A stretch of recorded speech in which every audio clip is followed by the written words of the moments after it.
아버지의 재혼 자리에서 마주한 그녀 설명하기 어려운 눈빛이 지나갔습니다. 현우는 가족 모임을 위해 예약한 한식당의 창가 자리에서 미리 도착한 사람들을 기다리고 있었어요.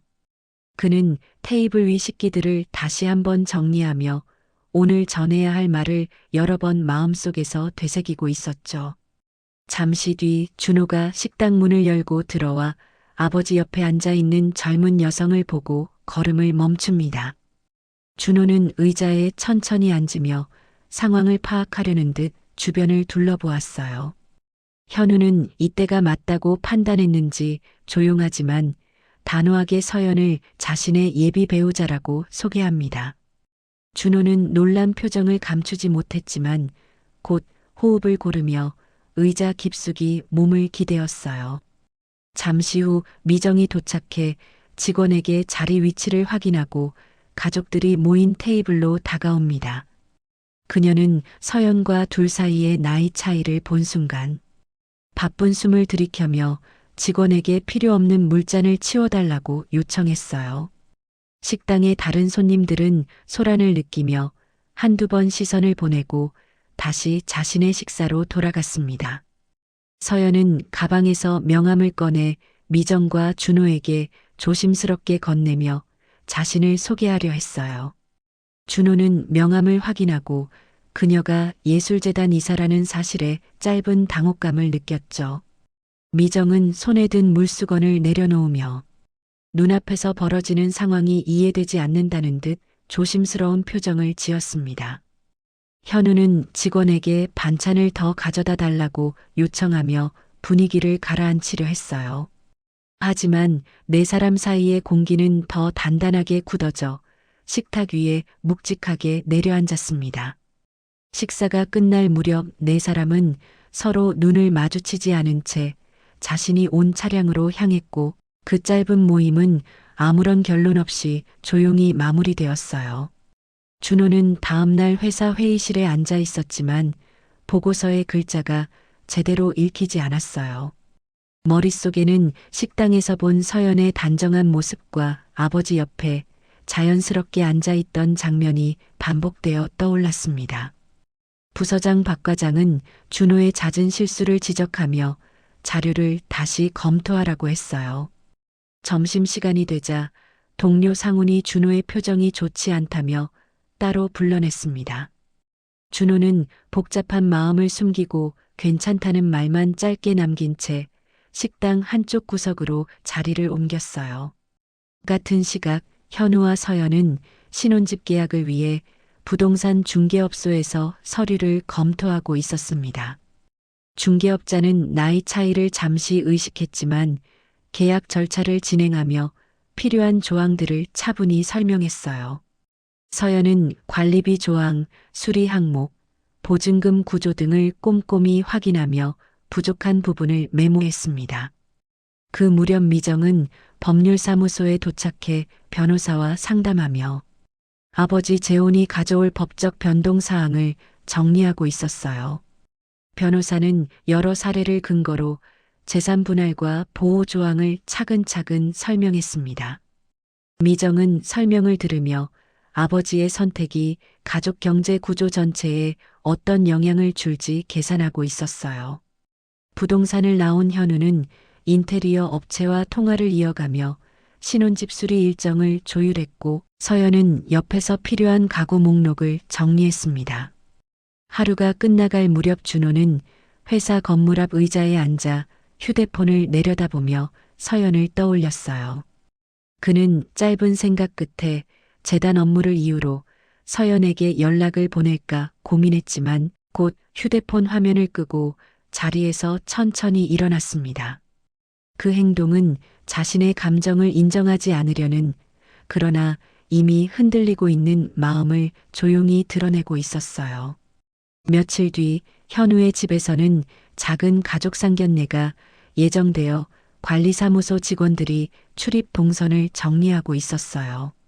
서연은 재단 일정을 마치고 바로 집으로 와 주방에서 그릇 위치와 음식 온도를 세심하게 점검했습니다. 잠시 후 미정이 먼저 도착해 구두 굽을 바닥에 부딪히며 집안 분위기를 가볍게 흔들었어요. 미정은 짧은 인사만 건네고 냉장고 안의 음식들을 살펴보며 준비 상태를 확인했습니다.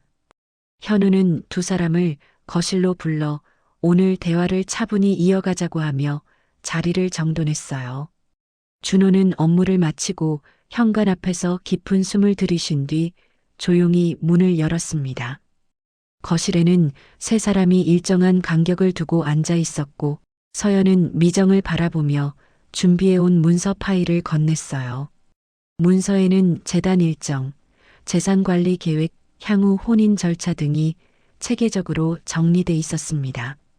미정은 문서 내용을 읽으며 날카로운 시선으로 서연의 준비 방식과 의도를 분석하고 있었어요.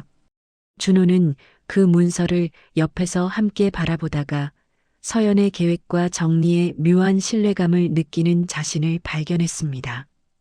그 감정은 이유를 설명하기 어렵고 들키지 않도록 마음 깊숙이 숨겨야 한다는 것을 준호도 알고 있었어요. 하지만 거실에 흐르는 공기는 서로 다른 감정들이 부딪히며 미세하게 흔들렸고 누구도 그 긴장감을 먼저 걷어내지 못했습니다.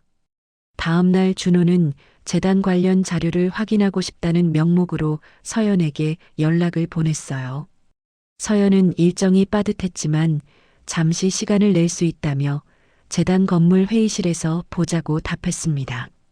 둘이 마주 앉자 관리 직원 2명이 서류를 옮기며 회의실 한쪽에서 정리를 하고 있었어요.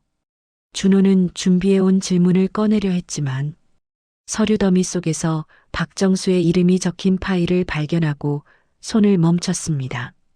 그는 아버지의 오래된 지인이 떠올라 자료의 연도와 사건을 조용히 비교했어요. 서연은 준호의 시선이 머문 곳을 확인한 뒤 재단 설립 과정과 박정수 사망 이후 처리된 절차를 차분히 설명했습니다.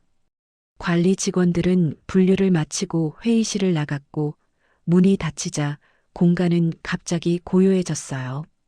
준호와 서연은 서로 마주본 채 잠시 말을 잃었고 그 사이에 설명되지 않는 미묘한 거리감이 생겼습니다. 준호는 문서에 대해 몇 가지 더 묻고 싶었지만 자신의 질문이 업무 목적을 넘어설까 주저하며 말을 아꼈어요. 서연은 그 침묵의 의미를 정확히 알 수 없어 조심스럽게 자료를 정리했지만 방을 가득 채운 공기가 조금씩 불안정하게 흔들리고 있었어요. 그날 밤 현우는 서재 책상 위에 놓인 오래된 금고를 열며 과거 서류들을 하나씩 꺼내고 있었어요. 금고 안에는 박정수와 함께 진행했던 투자 문건과 병원 지원, 기록 등 오래된 파일들이 가지런히 보관돼 있었습니다. 현우는 서류를 날짜 순으로 다시 정리하며 내일 가족들에게 이 사실을 정확히 설명해야겠다고 마음을 굳혔어요. 같은 시각 미정은 별다른 연락 없이 집에 들렀다가 서재 문이 잠겨 있는 것을 보고 이상한 기운을 느꼈습니다. 그녀는 인기척을 살피며 거실로 돌아와 테이블 위에서 아버지 노트북을 발견하고 전원을 켰어요. 노트북 화면에는 박정수와 주고받은 오래된 이메일들이 정리되어 있었고 그 중에는 투자 실패로 인한 위기 상황을 논의한 기록도 남아 있었습니다. 미정은 혹시 모를 상황에 대비하기 위해 몇몇 이메일 내용을 휴대폰으로 촬영해 변호사에게 전송했어요. 그 시각 준호는 재단 건물 앞에 혼자 앉아 서연에게 연락을 할까 말까를 반복하며 마음을 정리하고 있었습니다. 그는 결국 연락을 하지 않은 채 자리에서 일어났지만 한 차례 느꼈던 흔들림이 쉽게 사라지지 않았어요. 잠시 뒤 현우가 서재 문을 열고 나왔고 거실에 있는 미정을 본 순간 어딘가 불길한 흐름이 집안에 조용히 스며들고 있음을 느끼고 있었어요. 가족 4사람은 현우의 부름을 받고 거실에 둘러앉아 있었어요. 현우는 서재에서 가져온 서류 뭉치를 테이블 위에 올려두고 박정수와의 과거 일을 시간 순으로 설명했습니다. 서연은 조용히 고개를 숙이며 아버지 사망 이후 현우가 재단과 법적 절차를 대신 정리해준 사실을 덧붙였어요. 미정은 자신이 이메일을 변호사에게 전달한 일을 조심스럽게 인정하고 아버지에게 불필요한 오해가 있었다면 사과했습니다. 그러나 대화의 흐름 속에서 준호는 서연의 말투와 시선이 자신을 의식하는 듯한 느낌을 지우기 어려웠어요. 한순간 눈이 마주쳤고 서연은 시선을 곧바로 문서로 돌렸지만 그 짧은 순간이 준호의 마음을 다시 흔들었습니다. 현우는 가족 간의 이해를 위해 오늘 이야기를 모두 털어놓자고 했지만 두 사람 사이에 스치는 공기는 쉽게 잡히지 않았어요. 관리사무소 직원이 갑자기 호출을 받아 문을 두드리며 배관 문제로 잠시 점검이 필요하다고 말했습니다. 예상치 못한 방문에 대화가 끊겼고 현우는 직원과 함께 집 안 구조를 설명하며 복도를 따라 이동했어요. 남은 세 사람은 조용히 거실에 앉아 있었고 준호는 누구와도 시선을 맞추지 않은 채 손에 든 문서의 모서리를 천천히 접고 펴며 마음속 파문을 감추고 있었어요. 며칠 후 신혼집 인테리어 공사가 마무리되자 이삿짐 센터 직원들이 도착해 가정과 가구를 빠르게 옮기고 있었어요. 서연은 현관 옆에서 작업자들과 일정표를 확인하며 필요한 물품을 체크리스트에 하나씩 표시했습니다. 준호는 퇴근 후 잠시 들렀고 새 집의 구조와 배치가 어떻게 달라졌는지 조용히 둘러보았어요. 그는 거실에 놓인 작은 등받이, 의자와 서연이 선택한 조명 기구들을 바라보며 그녀의 취향을 무심히 떠올렸습니다. 그러나 서연은 준호가 방안을 둘러보는 순간 그 시선을 의식하는 듯 빠르게 거리감을 두고 작업자들과 이동 경로를 다시 조율했어요. 미정은 근처 카페에서 합류해 가족 모임 일정과 필요한 법적 절차를 정리한 뒤 집 앞으로 천천히 걸어왔습니다. 현우는 현장 점검 중 갑작스러운 배관 누수를 발견하고 관리사무소 직원과 함께 벽면을 확인했어요. 서연은 공사 잔여 비용과 계약서를 꼼꼼히 검토하며 일정 오류가 없는지 직원에게 몇 가지 수정을 요청했습니다.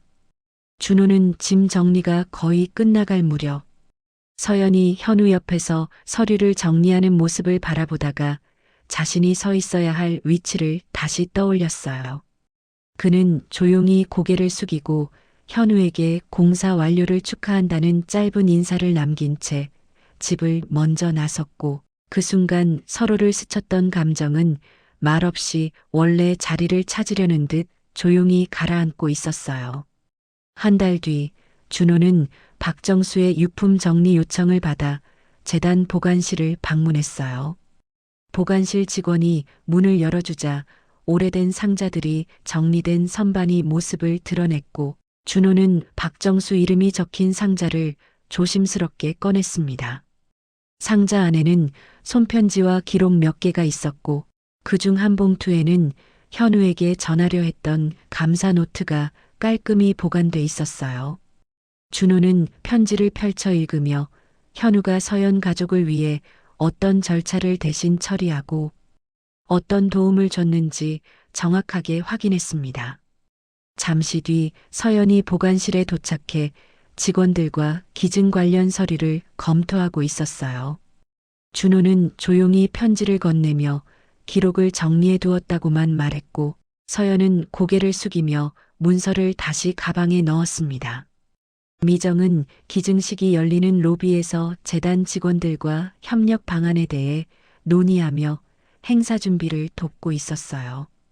행사장에는 기부자들과 지역 인사들이 참석해 전시된 사진과 기록들을 차례로 확인했어요. 준호는 전시된 박정수와 현우의 과거 사진 앞에서 오래 머물렀고 잠시 뒤 서연이 옆에 서자 그는 자연스럽게 한 걸음 물러나며 거리를 다시 정리했습니다. 행사가 끝나갈 무렵 네 사람은 출입구 근처에 모여 짧은 인사를 나누었고 서연은 조용히 현우 곁으로 돌아섰으며 준호는 말하지 않아도 알 수 있는 선이 다시 정확히 제자리로 놓였음을 느끼고 있었어요.